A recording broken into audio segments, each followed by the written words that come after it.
자녀들아, 주 안에서 너희 부모에게 순종하라. 이것이 옳으니라. 내 아버지와 어머니를 공경하라. 이것은 약속이 있는 첫 계명이니 이로써 내가 잘되고 땅에서 장수하리라. 또 아비들아, 너희 자녀를 노엽게 하지 말고 오직 주의 교훈과 훈계로 양육하라. 아멘. 아멘. 네, 귀한 찬양 감사드립니다.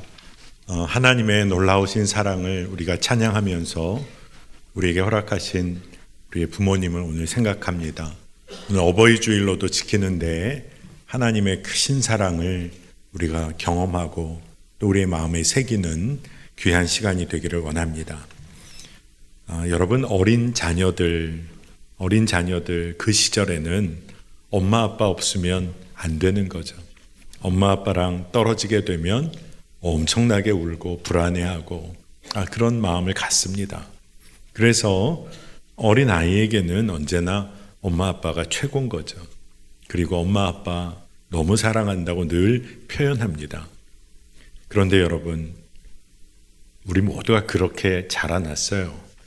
그런데 지금은 어떻습니까? 여러분은 어머니, 아버지, 부모님을 정말 사랑하고 공경하십니까? 이상하죠? 언제라도 엄마 아빠가 최고고 함께하는 것이 너무나 기쁘고 감사했는데 그 관계가 왜 이렇게 바뀌어진 걸까요? 왜 그렇게 달라진 걸까요? 아마도 성인이 되어서 홀로 섰으니 달라진 거지. 물론 그렇게 말할 수도 있겠지만 부모와 자녀의 그 관계 사이에 세상의 기준이 끼어들어오면서부터 그렇게 달라진 것이죠. 자녀를 위해서 모든 것을 물질적으로 지원해 줄 수 있는 부모, 그 모습이 최고인 것처럼 세상이 가르치기 시작했어요. 또 부모를 위해서 보란 듯이 성공하는 자녀, 그 자녀의 모습이 많은 사람들이 보기에 바라는 모습이다. 세상이 또 그렇게 가르쳤습니다. 그런데 우리가 그걸 붙잡은 거죠. 부모도 자녀도 서로가 서로를 위해서 무엇인가 보상해 줄 수 있어야, 그래야 행복하다는 세상의 거짓 진리를 때로 우리가 붙잡고 살았습니다. 그리고 세상은 그렇게 가르쳤죠. 여러분, 부모 자녀 관계 사이에 주님이 안 계시면 그럴 수밖에 없어요. 육신 입고 사는 우리가 얼마나 연약한지 모릅니다. 부모와 자녀 그 관계 그 사이에 주인 되시는 예수님을 놓치고 살면 부모가 자녀의 삶의 주인이 되려고 합니다. 자녀는 내 인생은 내 것이라고 외치면서 그 사이에 틈이 생기기 시작하는 거예요. 어떻게 이 틈새를 회복할 수가 있겠습니까? 어떻게 해야 하는 것입니까? 여러분, 기도해야 합니다. 부모가 자녀를 위해 기도해야 합니다. 부모가 자녀 위해 기도한다. 그거는 자연스러운 사랑의 흐름이고 방향입니다. 내리사랑이죠. 세상 사람들도 부모가 자기 자녀는 사랑합니다. 그런데 자녀도 부모를 위해서 기도해야 합니다. 이것은 세상의 사랑의 방식을 거스르는 거예요. 그러니 믿음의 도전입니다. 그래서 자녀가 부모를 위해 기도할 때 성령께서는 더 놀랍게 역사하십니다. 그 기도의 현장에 함께 하세요. 자녀가 열심히 기도해서가 아니라 오히려 자녀가 하나님의 신실하심과 그 사랑을 믿음으로 붙잡고 부모님을 하나님께 올려드리는 거예요. 하나님의 마음으로 기도하기 시작하니까 기도의 역사를 경험합니다. 여러분의 부모님을 하나님의 자녀의 자리에 세워드려 보세요. 기도로 올려드려 보시기를 바랍니다. 하나님의 사랑 안에 부모도 자녀도 함께 거하게 됩니다. 요한복음 1장 12절을 보면 영접하는 자, 곧 그 이름을 믿는 자들에게는 하나님의 자녀가 되는 권세를 주셨으니. 진짜 놀라운 말씀이에요. 근데 이 말씀을 부모와 자녀의 관점에서 바라보면 이 말씀은 너무나 놀라운 축복의 말씀입니다. 부모님도 하나님의 자녀이고 지금 우리들 자녀들도 하나님의 자녀라는 거예요. 그러니 하나님 안에 거할 때 부모와 자녀는 은혜와 복을 누립니다. 여러분 지금 자녀인 우리 여러분들 자녀들 다 계시죠? 부모님에게 세상의 기준의 잣대를 부모님에게 들이밀 때가 있어요. 아주 혹독한 잣대입니다. 세상에서 정말 그 기준에 맞는 그 부모가 어디 있겠어요. 하지만 자녀들은요, 마치 정말로 우리 부모에게 몰아붙이는 거예요. 그러면서 얘기하는 겁니다. 부모님 때문에 내가 불행한 삶을 살았다. 부모님 때문에 내가 아팠다. 그 얘기를 계속하고 싶은 겁니다. 그러나 여러분, 자녀들도 자신들이 들이미는 잣대 앞에 서 봐야 합니다. 그러면 깨닫게 되는 것이죠. 때로 부모님들도 자녀 때문에 속상하고 너무 힘들고 불행하다. 이런 마음이 드는 부모님들도 계실지 모르겠어요. 그런데 우리가 잘 생각해 보아야 합니다.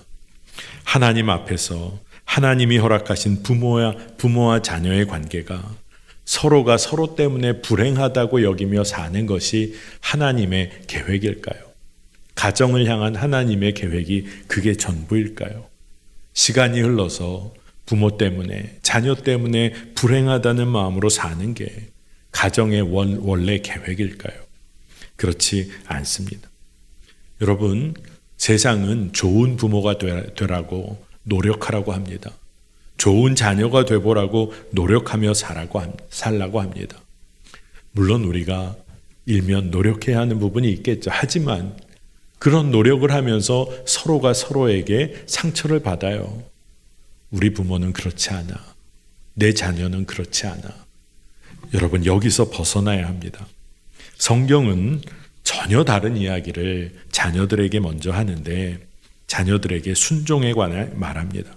에베소서 6장 1절에 자녀들아 주 안에서 너희 부모에게 순종하라. 이것이 옳으니라. 아멘. 세상의 눈으로 부모를 바라보면서 순종하라. 이거 아니에요. 이것은 주 예수 그리스도 안에서 순종하라는 말씀입니다.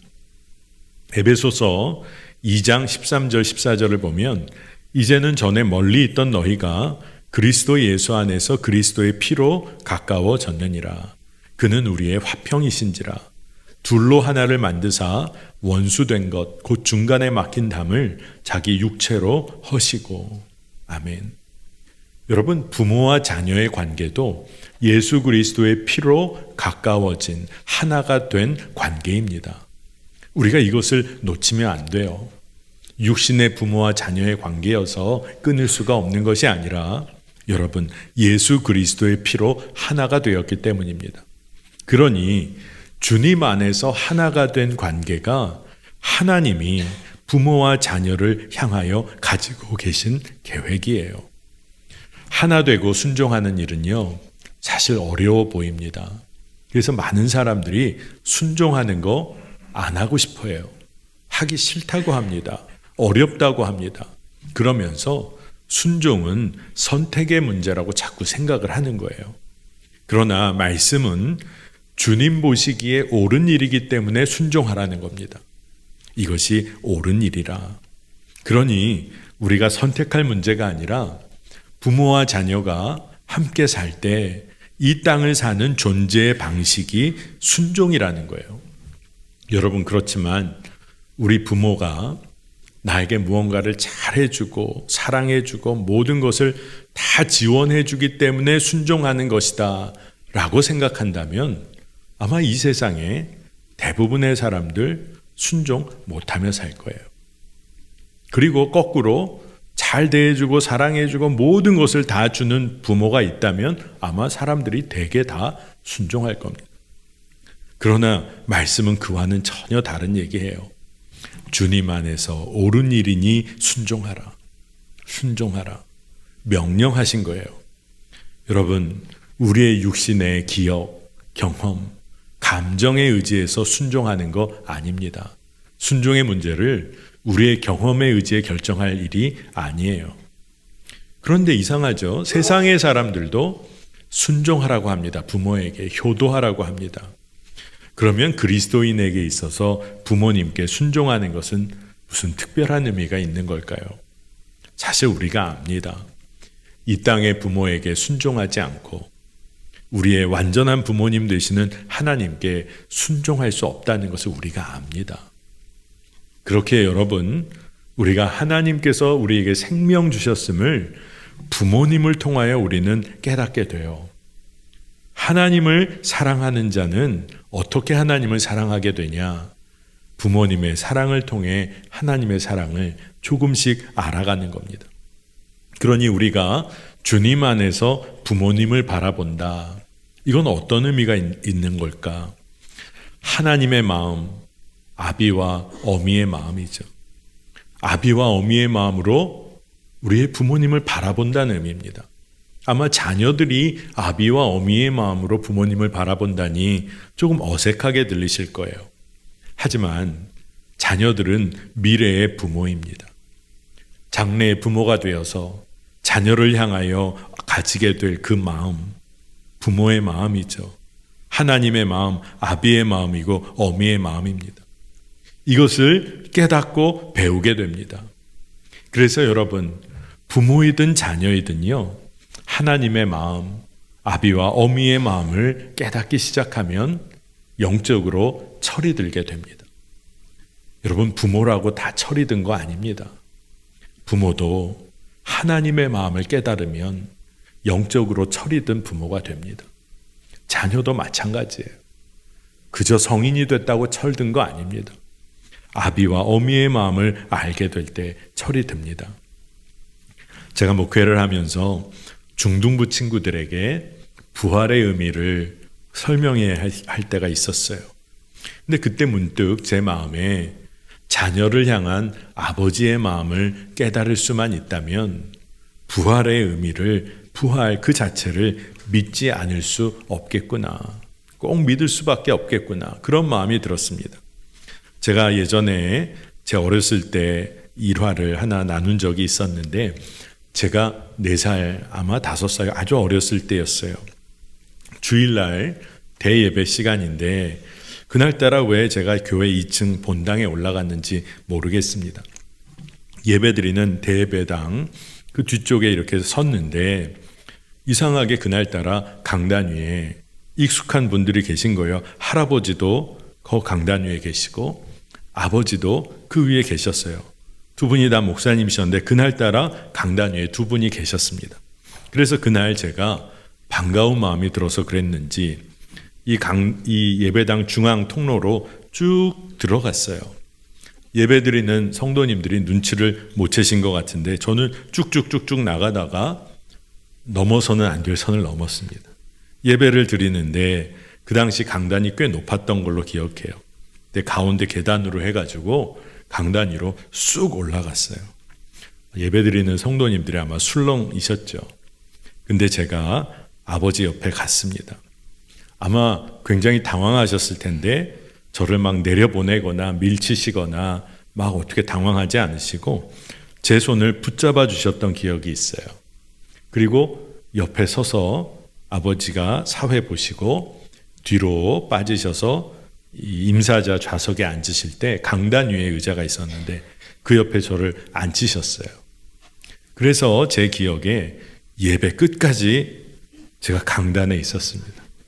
참 성도님들이 보셨을 때 아마 여러 가지 얘기하셨을 것 같아요. 애를 어떻게 가르쳤나.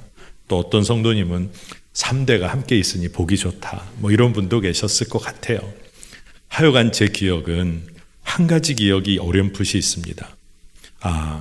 아버지가 나와 함께 나를 붙잡아 주셨지. 끝까지 함께 해 주셨지. 그런 기억이 있습니다. 예배가 끝나고 내려가서 어머니에게 그렇게 혼난 적이 없었던 것 같아요. 커가면서 그렇게 혼난 적이 없었던 것 같습니다. 어린 나이지만 그런 기억이 있어요. 그런데 여러분, 혼난 기억이 남는 것이 아니라 아버지가 저를 붙잡아 주셨던 기억이 남았어요. 그리고 초등학교 1학년 때 목회하시던 아버님이 하나님 나라로 먼저 부름을 받으셨지만 저에게는 이 함께 해준다는 의미가 마음에 많이 남았습니다. 여러분, 십자가 고통을 받으며 죽어가는 아들을 바라보는 아버지 하나님의 마음이 어떠셨을까요? 아마 그 십자가의 고통 가운데 함께 하셨을 거예요. 그리고 왜 그 하나님께서 그 아들 예수를 죽음으로부터 생명으로 옮기지 않으셨겠어요? 왜 그렇게 안 하셨겠어요? 우리가 하나님의 마음을 깨닫기 시작하면 부활은 믿어져요. 하나님께서 아들과 함께 하셨을 뿐 아니라 그 고통 가운데 함께 하셨고 참 생명의 길로 이끄신 거죠. 여러분, 그래요. 부모님의 사랑 경험하면서 하나님의 사랑을 알게 됩니다. 근데 거기서 멈추는 게 아니에요. 아, 그래, 알았구나. 여기서 멈추는 게 아닙니다. 하나님께서는 직접 우리의 부모님이 되어주십니다. 어버이날 또 이런 가정의 달이 되다 보면 아버지, 어머니 다 먼저 하나님 나라로 보낸 분들이 마음이 허전하실 때가 있어요. 그런데 여러분, 그러지 않으셔도 됩니다. 우리 하나님께서 우리의 부모님이 되어주세요. 함께 해주세요. 여러분, 육신의 부모님에게도 하나님께서 부모님이 되어주세요. 자녀들에게도 물론이에요. 그래서 자녀들이 부모님을 위해 하나님의 마음으로 기도하고 부모님도 자녀들을 위해 하나님의 마음으로 기도하는 거예요. 하나님의 사랑이 온 가정을 덮는 겁니다. 여러분, 그래요. 하나님 마음으로 부모님을 바라보고 그러면서 함께 주 안에 거하는 겁니다. 요한일서 4장 16절을 보면 하나님이 우리를 사랑하시는 사랑을 우리가 알고 믿었노니 하나님은 사랑이시라. 사랑 안에 거하는 자는 하나님 안에 거하고 하나님도 그의 안에 거하시느니라. 여러분, 진짜 놀라워요. 부모와 자녀가 함께 하나님의 사랑 안에 거하면 복 중에 복인 거예요. 부모와 자녀가 함께 우리 모두가 하나님의 자녀임을 깨닫고 하나님 안에서 복을 누리는 겁니다. 부모가 잘해야 되고 자녀가 잘해야 되고 여기에 매여 사는 게 아닙니다. 하나님이 채워주세요. 오늘 말씀을 보면 부모에게 자녀가 또한 공경하라고 했습니다. 에베소서 6장 2절 3절입니다. 내 아버지와 어머니를 공경하라. 이것은 약속 있는 첫 계명이니 이로써 내가 잘되고 땅에서 장수하리라. 아멘. 약속 있는 첫 계명이라고 했습니다. 여러분, 이 계명이 여러분의 삶 가운데 드러나기를 원합니다. 하나님으로 인해 형통함을 얻고 장수함을 얻는다는 거예요. 그러나 여러분, 우리는 압니다. 누구도 부모를 선택한 사람이 없어요. 그냥 부모님이 우리에게 주어졌습니다. 자녀도 마찬가지죠. 어느 부모가 자기 자녀를 선택할 힘이 어디 있습니까? 사람의 힘과 선택이 전혀 개입되지 않은 관계가 부모와 자녀 관계예요. 그렇기 때문에 거룩한 관계고 신성한 관계입니다. 그러니 서로가 서로에게 전적으로 하나님의 선물인 거예요. 유치원에 다니는 아주 어린 아이가 글을 썼는데 내용이 이렇습니다. 엄마, 난 엄마를 위해 무엇인가 해주고 싶어요. 하지만 엄마는 내게 그럴 필요가 없어요. 왜냐고요? 엄마는 나에게 선물이니까요. 어린아이의 글이에요. 우리가 어린 시절에 부모님이 그냥 그 존재만으로 선물이었어요. 근데 막 마음이 달라지기 시작하는 거죠. 그러나 부모님에게 자녀들이 하나님의 선물이듯이 자녀들에게 부모님 또한 하나님의 선물입니다. 선물이라는 영어 단어 present라는 단어가 사실은 현재 여기 있다는 의미가 있잖아요. 그러니 현재 함께함이 선물이에요. 기쁨 그 자체예요. 부모와 자녀가 함께함이 기쁨인 겁니다. 여러분 생각해 보세요. 하나님이 여러분을 바라보실 때 여러분이 미래에 잘 완성된 모습 그거 바라보시며 여러분을 바라보시고 사랑해 주신다고 하면 우리는 조금 당황스러울 거예요. 지금 내 모습이 그렇지 않으니까. 그러나 우리 주님은 지금 우리의 모습, 그 모습과 함께 우리와 함께 하시기를 원하세요. 우리의 연약한 모습 안에 함께 하시기를 원하세요. 하나님이 그렇게 우리와 함께 하심이 선물임을 깨닫게 되고 누리기 시작하면 우리 삶은 새 힘을 얻습니다. 여러분, 선물은 감사한 거예요. 기쁜 거예요. 그리고 정말 조건 없이 즐거워할 수 있어요. 조건이 아니에요. 존재 그 자체로 기뻐하는 것입니다. 부모님의 존재 자체로 기뻐하고 자녀의 존재 자체로 기뻐하는 것입니다. 부모님과의 관계 가운데 기쁨을 채우는 길이 있어요. 그것은 오늘 말씀대로 부모님을 공경하고 사랑하는 거예요. 부모님의 존재 그 자체를 사랑하는 겁니다. 여러분 다 경험이 있으실 거예요. 사랑하기로 마음이 작정되면 사람이 달라 보입니다. 진짜 달라 보여요. 하나님께서 부모님을 공경하는 자들에게 허락하시는 약속이 이 땅에서 잘 되고 장수하는 거예요. 세상에서 누릴 수 있는 복 중에 복이겠죠. 근데 왜 이런 축복을 주시는 걸까? 이 복은 도대체 뭘까? 기도하고 말씀을 묵상하는데 제 마음에 이 땅에서 잘 되고 장수한다는 말이 이들이 그렇게 공경하는 자녀들이 나중에 아름다운 부모가 될 거란 말이구나. 정말 올바른 부모, 주님 보시기에 올바른 부모가 될 거라는 말이겠구나. 이런 생각이 들었습니다. 여러분, 정말 참되고 아름다운 부모가 되는 사람은 어떤 마음을 갖게 될까요? 하나님 아버지의 마음이에요. 아비의 마음, 어미의 마음을 갖고 살아요. 그 사람이 이 땅에서 잘 된다는 것. 부모로서의 삶을 기쁨으로 누리게 된다는 거예요.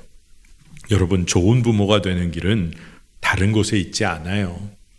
주의 말씀으로 가르치는 겁니다. 에베소서 6장 4절에 또 아비들아 너희 자녀를 노엽게 하지 말고 오직 주의 교훈과 훈계로 양육하라. 여러분, 이 말씀을 꼭 부모님들 마음에 품으시기를 바랍니다. 다윗 왕이 아들 솔로몬에게 성전 건축의 사명을 물려주면서 간절히 이야기한 것이 있어요. 그거는 왕으로 어떻게 성공할 수 있다는 통치 방법을 알려준 게 아니라 아버지의 하나님을 구하고 만나라는 겁니다. 내가 만난 하나님을 너도 꼭 구하고 찾아서 만나라. 이게 다윗이 전하는 이야기였어요. 그러면 네가 하나님을 구하고 찾으면 하나님이 너와 늘 함께 하실 거야. 이게 아버지가 전해줄 수 있는 너무나 간절한 마음이고 축복의 방법이었어요. 역대상 28장 9절에 정확히 나옵니다. 내 아들 솔로몬아, 너는 내 아버지의 하나님을 알고 온전한 마음과 기쁜 뜻으로 섬길지어다. 여호와께서는 모든 마음을 감찰하사 모든 의도를 아시나니 내가 만일 그를 찾으면 만날 것이요 만일 내가 그를 버리면 그가 너를 영원히 버리시리라. 아멘. 여러분, 세상의 성공의 길을 가르치는 거 아니라 하나님의 길을 여러분의 삶으로 자녀에게 가르치는 거예요. 여러분, 세상 성공의 길을 부모가 자녀에게 가르치려고 할 때면 자녀들에게 대부분 쉽게 화를 냅니다. 왜냐하면 세상 성공하려면 이런 것도 잘하고 이런 것도 잘해야 되니까 자꾸 가르치는데 자녀들이 잘 따라오지를 못해요. 그러면 막 화가 나는 겁니다. 자녀들을 사랑하니까 가르치기 시작한 건데 화가 나고 분노하고 그리고 심지어 그 사랑하는 자녀를 다른 아이와 비교까지 합니다. 사랑으로 시작한 건데 아픔만 남게 되는 거예요. 그러나 하나님의 길을 자녀에게 가르치기 시작하면 부모는 뭘 하게 될까요? 하나님의 마음으로 부모가 자녀를 위해 기도합니다. 기도하는 거예요. 근데 자녀는 뭘 배웁니까? 그래, 나도 기도하는 부모로 자라나야 되는구나. 그렇게 깨닫게 돼요. 삶으로 알게 됩니다. 이게 얼마나 복된 관계인지를 우리가 알아야 돼요. 게리 스멜리와 존 트렌트라는 두 사람이 쓴 축복의 선물이란 책이 있습니다. 근데 이 책에 헬렌이라는 한 여인이 등장하는데, 이 헬렌은 어려서 알코올 중독 아버지 밑에서 정말 무자비한 학대를 받으며 자라났어요.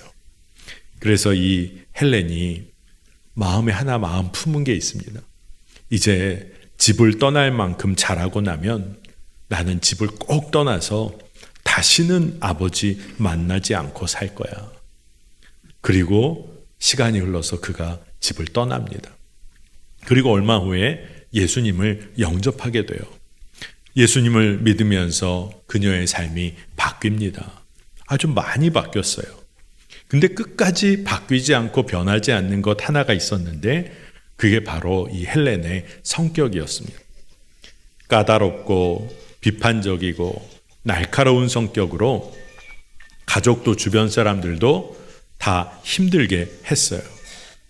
그래서 이 헬렌이 기도도 열심히 해보고, 그리고 성경 공부도 열심히 해봤습니다. 근데 해결이 안 되는 거예요. 목사님과 상담 중에 자신 안에 깊은 쓴뿌리가 있는 것을 알게 됐어요. 그게 아버지와의 관계였습니다. 자기도 모르는 가운데 증오했던 그 아버지를 닮았다, 그 아버지의 성격을 닮았다, 이걸 헬렌이 깨닫고 기절하는 줄 알았어요. 내가 그렇게 싫어하고 증오한 아버지를 닮았다. 그래서 결국에 헬렌이 기도하다가 이 문제를 해결하기 위해서 아버지에게 결국 전화를 하고 찾아갑니다. 세월이 많이 흐른 뒤였어요. 초인종을 누르기 전에 헬렌의 마음에 생각이 드는데 온갖 생각이 들어요. 무슨 말을 해야 할까? 내가 만나서 어떻게 하지? 그리고 돌아갈까? 별 생각이 다 드는데 문이 열리고 그 앞에 아버지가 서 있는데, 옛날에 그 거인 같던 아버지가 아니라 초라하고 왜소한 한 노인이 서 있는 겁니다. 들어갔어요, 집으로. 거실에 앉아서 어렵게 말을 꺼내게 됐는데, 제가 아버지를 증오했어요. 용서해 주세요. 어렵지만 이 말이 터져 나왔습니다. 한 번도 눈물 보이지 않고 늘 큰 소리 치던 그 아버지가, 내가 너에게 정말 그렇게 나쁜 아빠였단 말이니?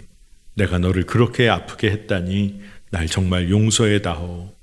이렇게 말하며 그 아버지가 우는 거예요. 그렇게 예수님 안에서 화해가 일어났습니다. 헤어질 시간에 헬렌이 자기도 모르게 생각지도 않게 말이 터져 나왔는데 아버지에게 사랑한다는 고백을 한 거예요. 헬렌이 자기 자신이 너무 놀랐어요. 그 순간 마음에 전율이 느껴지면서 깨달았는데, 내가 늘 아버지를 증오하며 살아왔는데 내가 아버지를 사랑한다고 말할 수가 있구나. 이걸 깨달으면서 너무 놀란 거예요. 그러면서 사실은 아버지의 사랑과 정을 갈망했던 자기 자신을 발견합니다. 그 이후에 헬렌의 성격이 완전히 달라지기 시작했어요. 사람을 품을 줄도 알고 사랑할 줄도 알고 또 사랑을 표현하기도 하게 됩니다. 헬렌이 아버지를 향하여 마음을 조금 연 건데 하늘의 문이 열리고 하나님의 은혜가 헬렌에게 쏟아 부어진 거예요. 여러분, 주님의 사랑 안에 거하는 자가 이제 부모님에게 사랑을 흘려보낼 수 있는 그런 삶을 삽니다. 하나님이 우리를 사랑하셨다.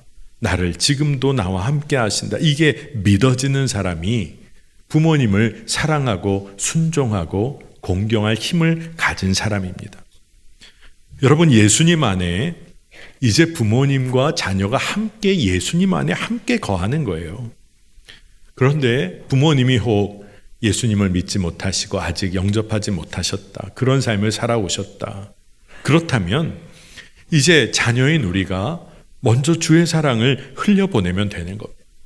사랑하면요, 기도합니다. 아비와 어미의 마음, 다시 말해서 하나님의 마음으로 기도하게 돼요. 오늘 이곳에 자녀, 부모이면서도 자녀인 많은 분들이 이곳에 계시죠. 자녀 여러분으로 여러분이 부모님을 사랑한다면 여러분 하나님께 기도하시기를 바랍니다. 또한 부모님에게 여러분의 삶의 기도의 제목을 한번 나눠드려 보세요.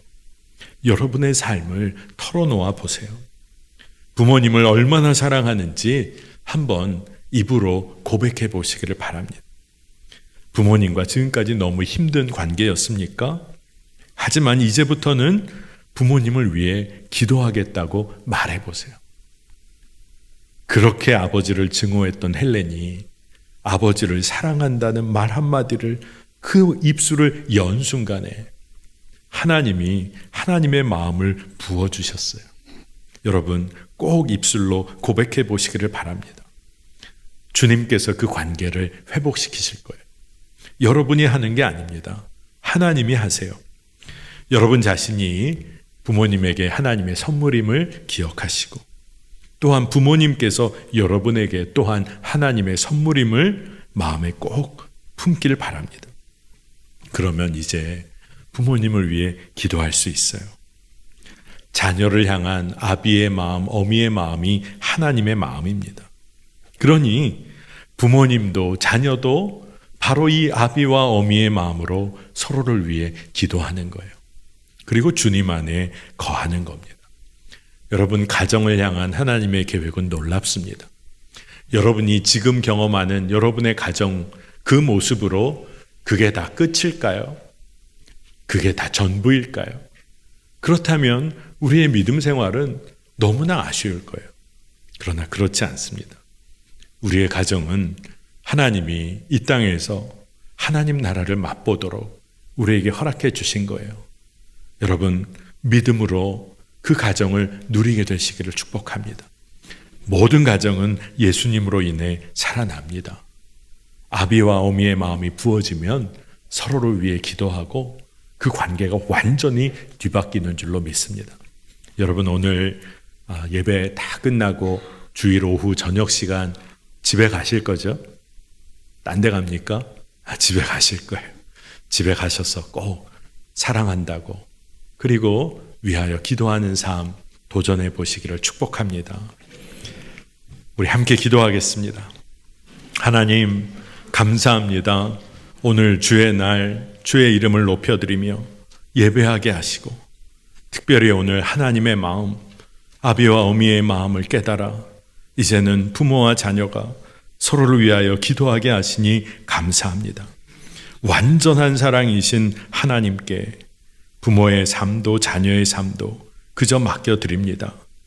주님 안에 함께 거함으로 부모도 자녀도 모두가 하나님의 행복한 자녀로 살게 하여 주옵소서. 가정의 지금 모습이 아니라 완전히 뒤바뀐 하나님 나라 천국을 누리며 살게 하여 주옵소서. 주님께서 그 일을 이미 이루시고 계신 줄 믿습니다. 주님, 우리가 입을 열어 기도하고 입을 열어 사랑을 표현하며 삶으로 증거하며 살게 하여 주옵소서. 감사드리며 예수님의 이름으로 간절히 기도합니다. 아멘.